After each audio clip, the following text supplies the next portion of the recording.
Olá, juntos novamente para mais um debate. Que tipo de professor você é?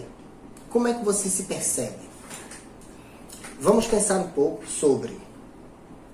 Imagine que de repente na sua prática, a sua prática ela pode traduzir alguns padrões, alguns modelos que se mantêm ao longo da história. E esses modelos, a partir de abordagens diversas, são justificados enquanto ações limitantes, enquanto abordagens limitantes, restritas, com inúmeros elementos desfavoráveis a uma construção mais que, digamos, poderia favorecer uma maior interação, pensando na sua relação com seus alunos. Imagine que de repente, se você passando a ter uma maior consciência, uma maior clareza sobre esses seus padrões, isso tende a facilitar suas releituras, suas reconfigurações e, sem dúvida, contribuir para projeções mais reais, mais expressivas. O que é que eu quero dizer? Ao longo do nosso processo, pensando enquanto ato pedagógico, tomando como uma referência desde a antiguidade grega clássica, em que, inicialmente, eu vou tomar como referência a relação de Aristóteles, por ser uma referência enquanto uma sistematização, uma primeira sistematização do que havia sido produzido, pensando em si no papel, no ato pedagógico em si, né? Pensando em ação educacional, vamos tomar como ponto de partida. E o que é que nós temos como referência inicial? A busca por uma excelência, vamos dizer assim, que as condições, o papel da escola, ele era voltado para contribuir de forma mais objetiva, para que esse sujeito ele se perceba enquanto ser capaz, perceba e identifique suas expertises e que esse ambiente seja favorável para o desenvolvimento pleno dessas expertises. A gente vê certo reflexo disso quando uma prática ela é voltada para a excelência técnica, para a alta performance, e que tudo deve estar concorrendo a favorecer esse desenvolvimento expressivo, né? Ao longo do processo, enquanto outro marcador, outro divisor de águas, no período em que o cristianismo buscou equalizar, ou seja, considerar que não necessariamente o importante são as aptidões que você nasce com elas. O que gera, na verdade, o que havia gerado hierarquizações enquanto funções sociais, funções na sociedade, né? A educação em si, ela respeitava, ela funcionava de acordo com essas diferenças, aumentando essas diferenças, né? E o filósofo ele tinha um papel de destaque nesse processo, pensando enquanto papel diferenciado na sociedade. O cristianismo ele veio para, não importa necessariamente as suas aptidões, o que você traz consigo. O que importa é o que você faz com elas. Ou seja, passamos a ter as mesmas condições, uma condição de igualdade. E isso veio a favorecer no sentido de que o papel da escola passou justamente a se ajustar, passou justamente a favorecer, né, um ambiente mais favorável a esse crescimento mútuo, mais equalizado. Pronto. Então, o sistema educacional ele passou a contribuir de qual forma especificamente? Bem, eu não vou dar as melhores condições para os considerados melhores. Eu vou favorecer com condições que tornem aquele sujeito mais desfavorecido, que ele possa se aproximar dos demais. E dos mais favorecidos em termos de aptidões, expertise, etc., eu vou tentar suavizar um pouco para que todos estejam em condições mais próximas, mais semelhantes, para seguir desenvolvendo, né? Acima de tudo, entendendo-os enquanto semelhantes. Nesse trânsito, seguindo essa linha, pensando em modernidade, em contemporaneidade, o papel da escola ele continuou se ajustando ao momento histórico, às exigências de determinado contexto social, político, econômico, cultural, de forma que o sujeito passou a encontrar melhores condições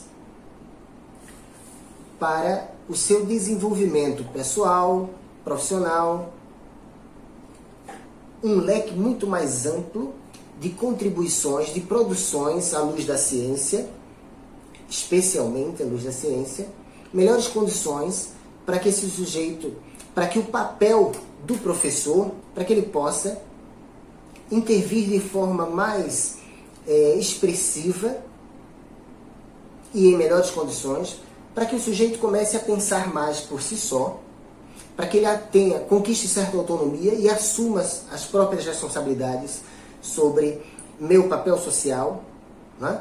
Pensando em a função da escola, pensando nos fins da educação enquanto formação do cidadão, desse sujeito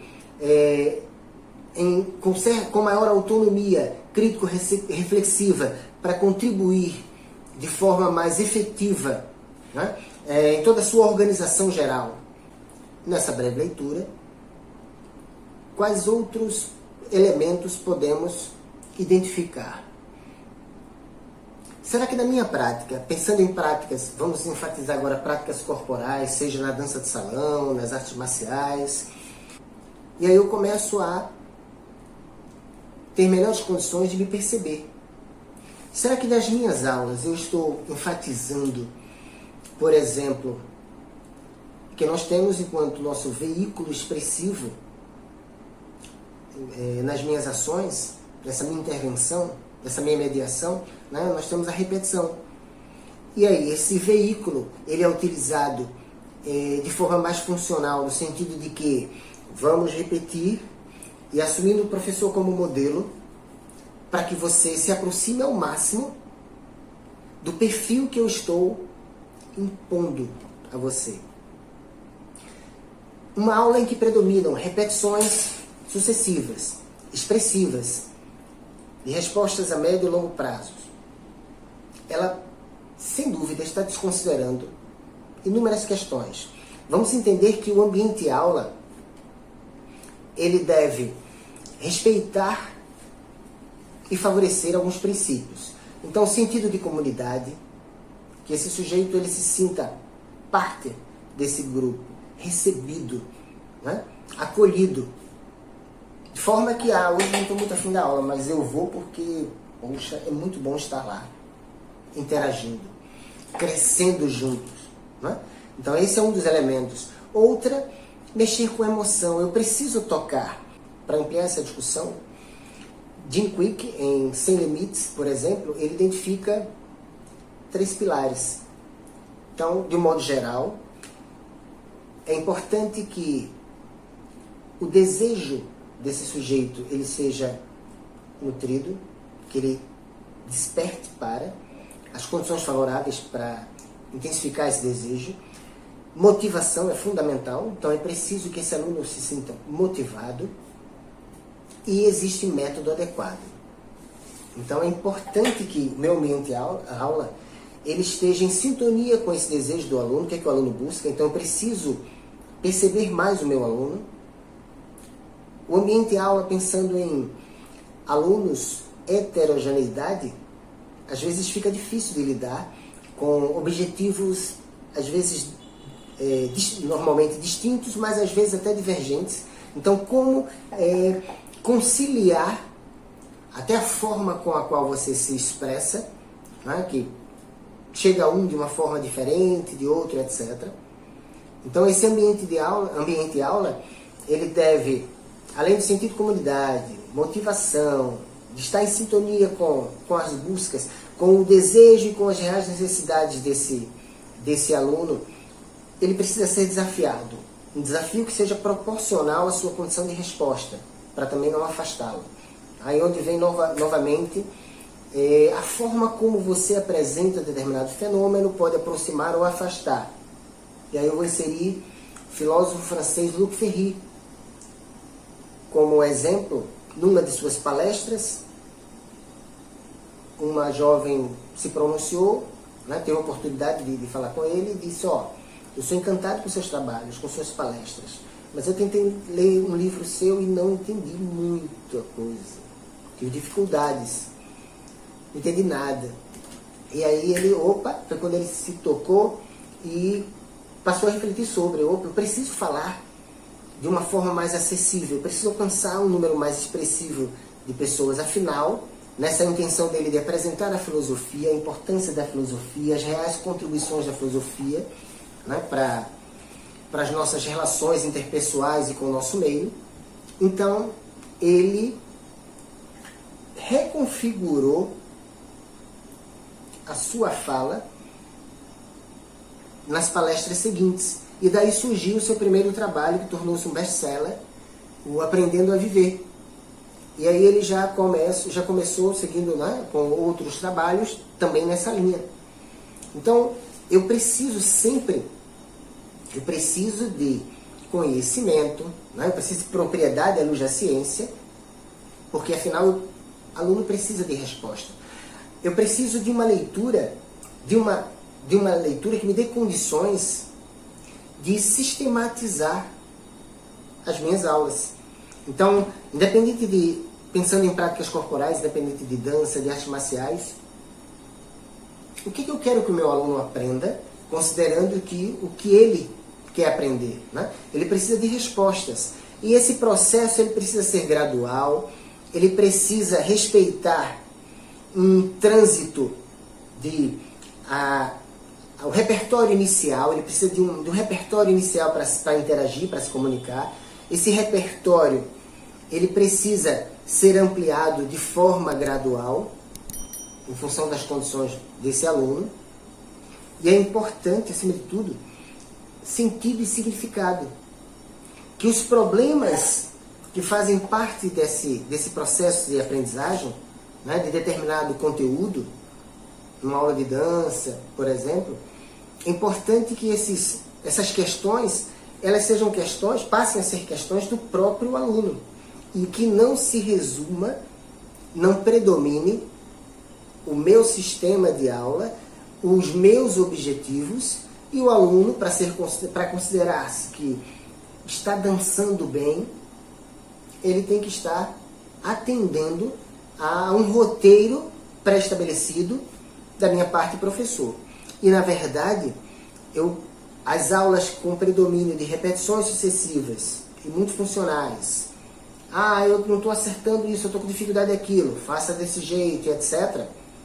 Num resumo bem grosseiro, né, nesse sentido, é importante que o aluno entenda que, quais são as situações que podem ser apresentadas, provocadas, para que esse aluno entenda que durante determinado fenômeno, determinado desafio motor, né, eu preciso melhorar, digamos assim, a minha resposta para um gancho do samba, que o par, né, eu e meu parceiro, minha parceira, a gente está se afastando muito, então está aquele gasto de energia excessivo, oscilações nesse abraço, intensidades desproporcionais. Então eu estou fazendo esforço para trazer, eu não estou conseguindo, a minha informação ela não está muito clara, ou será que, como é que o outro ou a outra está recebendo essa informação? Então existem elementos exercícios, em que o aluno precisa entender que esses exercícios são etapas do processo dele, desafios para ele. Exemplo.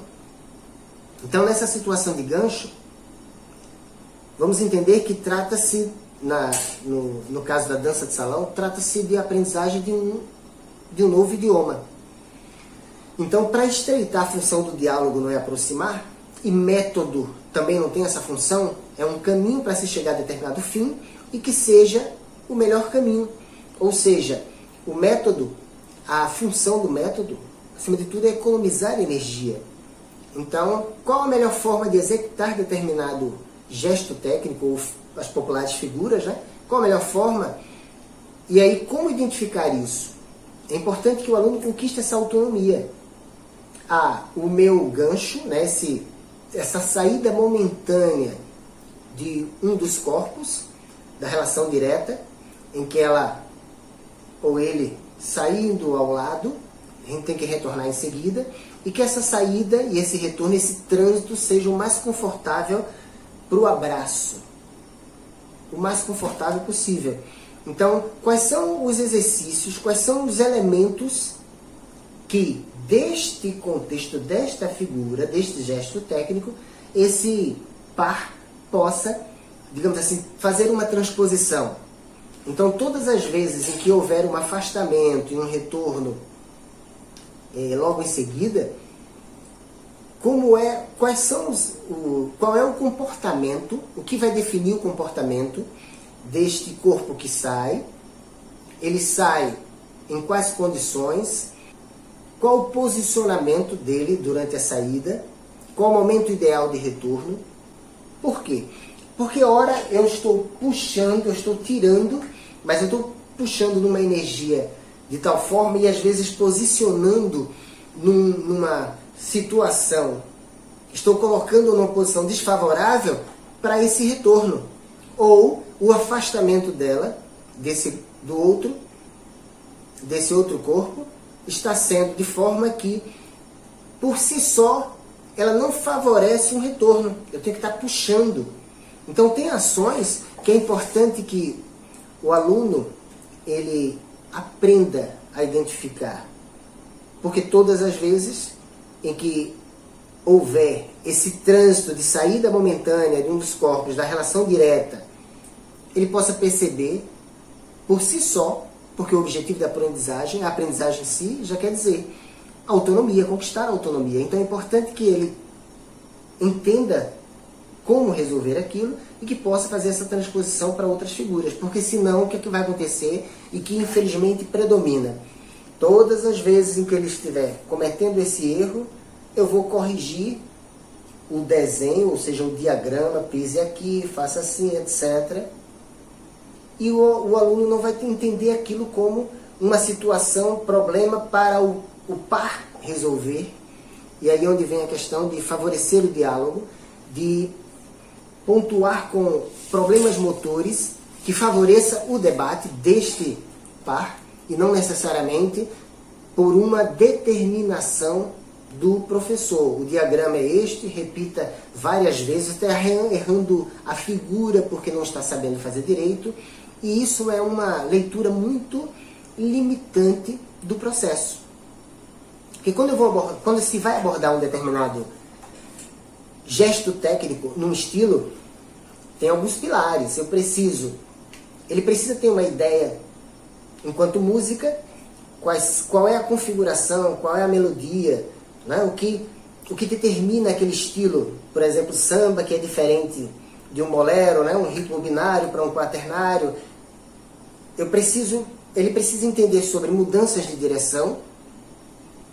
Então, seguindo a nossa condição inata de acompanhar ritmo, seguindo a marcação de determinado estilo, uma das primeiras questões, pensando em autonomia, é que o sujeito transite de forma mais segura, pensando no corolário de rotas. Então, antero, posterior, laterais, diagonais. E assim ele já dança mudando de direção. Ele precisa entender que esta é uma das variáveis, né? É o trânsito por várias direções. Em seguida, que existe uma relação direta e que essa relação direta ela pode ser momentaneamente quebrada. Então, eu estou no próprio passo básico, por exemplo, do samba de gafieira, o passo básico é antero-posterior, né? Popular passo básico frontal. A outra variável, outro elemento seria a diferenciação de figuras, em que um se mantém no passo básico frontal e o outro, por exemplo, se utiliza, vamos dizer assim, do quadrado. E aí eu já tenho a saída momentânea do outro par, que, por exemplo, caracteriza uma figura clássica, o gancho. Eu acrescento mudanças de direção nesse trânsito. E aí eu já tenho os cruzados, também conhecidos no bolero. Né? Então, só com 3 elementos, eu já favoreci uma discussão, uma problematização proporcional para o aluno, de forma que ele possa fazer essa mesma transposição desses 3 pilares para outro estilo. Então, o bolero, por exemplo, está lá, deslocamento respeitando os 4 tempos. Pronto. Então, quais são as possibilidades de deslocamento desse sujeito no espaço, respeitando esses 4 tempos? Em que hora deslocamento lateral, antero-posterior, as diagonais, etc. Aí entra a variável relação direta, né? A comunicação direta entre 2 corpos. E aí temos o tradicional vai e vem. Qual foi o outro elemento? Saída momentânea. Então, tanto ele quanto ela, ou qualquer um dos corpos, ele sai daquele trânsito linear. Então, ele pode ir numa linha paralela. Estamos falando em diferenciação de figuras, o elemento diferenciação de figuras. No meu livro Método, que é pensando em contribuir com justamente uma sistematização mais prática, mais efetiva para o profissional, para o professor de dança de salão, meu livro Método vem justamente tratar, tem um dos capítulos que vem tratar desses arranjos, dessas combinações. Então, à medida em que eu vou considerando a condição, a realidade em que se encontra o aluno, à medida que eu vou enriquecendo com essas variáveis, com esses elementos, eu vou provocando novas configurações, eu vou provocando uma maior autonomia, uma coleção mais expressiva de conquistas, uma maior autonomia desse aluno. Então, o que é que acontece? No bolero, após essa diferenciação de funções, de figuras, de gestos técnicos, eu vou novamente, o terceiro elemento do samba, eu vou acrescentar no bolero a mudança de direção nesse trânsito. Então, em linhas paralelas, quando acrescentamos as mudanças de direção, temos novamente os cruzados do bolero. Né? Então, os mesmos elementos, pensando em música, em ritmo, em melodia, o que define determinado estilo, né? Quais são suas diferenciações, suas especificidades, o que define o bolero, o que define o samba, etc. Primeiro elemento, possibilidades de movimentação, corolário de rotas, os direcionamentos, né? Aí, trânsito lateral, antero-posterior, diagonais. Desafiar o aluno, tá bom. Você já tem aí música, desloque, movimente-se no salão, respeitando essas marcações. Agora mudem de direções, respeitando essas marcações. E aí a comunicação direta, o 2 a 2, o espelhamento, né, para a relação entre os 2 corpos. Segundo elemento, diferenciação de figuras, de gestos técnicos. Terceiro elemento, um outro elemento, acrescentar a mudança de direção nesse trânsito. Depois eu acrescento outra variável, giro. Em que momento, em qual momento. Então, o que a gente tem? A gente tem uma referência, uma base inicial, que é a fase em que ele precisa de um repertório básico para transitar e para se comunicar. Em seguida eu vou provocando a partir de desafios motores. Olha, e que tal experimenta agora esta variável, este elemento? O que é que você pode? E justamente é um exemplo bem prático, mas que você, experimentando isso, sem dúvida, a gente percebe uma maior interação, uma maior participação dos alunos. Existe aquele que, eu só quero figuras? Existe, claro. E quer um conselho? Esse sujeito em casa, não é à toa que a rotatividade para esse perfil de aluno é sempre maior.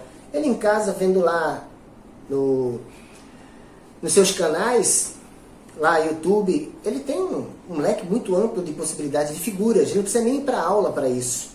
E esse perfil de aluno, no empreendedorismo, o aluno tipo 1, né, que é a menor parcela de potenciais clientes para o nosso empreendimento, para a nossa escola, nosso estúdio, é o aluno que, por amizade, ele vem fácil e vai fácil.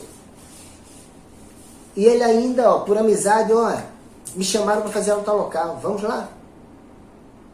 Né? Então o aluno, o sistema de aula, a abordagem ou o veículo, né? Pensando em abordagem, intervenção, vamos dizer assim, numa aula, esse formato é um formato precário, favorável a essa rotatividade, às dispersões. Então, quando você harmoniza determinados elementos, sentido de comunidade, mexer com emoção, criatividade, motivação, problematização, quando você começa a harmonizar esses elementos e métodos que favoreçam uma maior interação deste grupo, pensando nos gatilhos mentais, esse aluno sem dúvida vai reconhecer a autoridade, a sua autoridade. Porque quando ele entende você só como amigo, como eu falei, um amigo, se me fizer um convite, eu vou. Não é? Então, se eu reconheço aquele profissional como autoridade, essa autoridade ela é conquistada.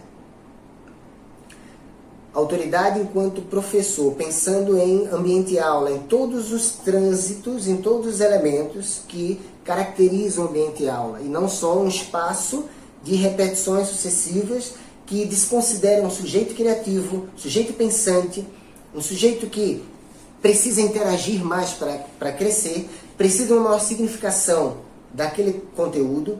No empreendedorismo, ele está ali porque ele quer que você resolva o problema dele, que você atenda a necessidade dele. Não é? Pensando em tudo isso, é fundamental que você identifique qual formato, qual modelo eu posso ainda estar insistindo, traduzindo da minha prática e que está limitando minha atuação, minha mediação. Quando você desperta para isso, e lógico, conhecimento, né, interação, pesquisa e tudo mais, quando eu amplio minha condição de uma leitura mais crítica, lendo meus padrões, favorece, torna-se possível realmente quebrar esses padrões, reconfigurar minha prática, repensar minha prática. Porque se estamos falando de aula, eu tenho que ter sempre pensando num feedback.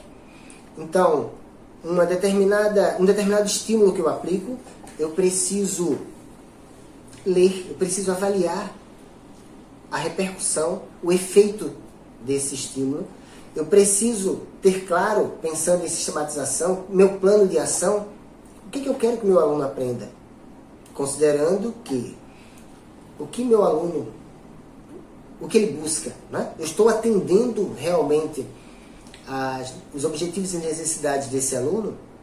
Então, é preciso que condições, conhecimento, competência para esse plano de ação, para essa sistematização, essas etapas do processo que elas fiquem mais claras, que você possa estar avaliando, reconfigurando, porque senão a gente vai continuar com essa situação ainda fragilizada em que se encontra, por exemplo, a dança de salão, pensando enquanto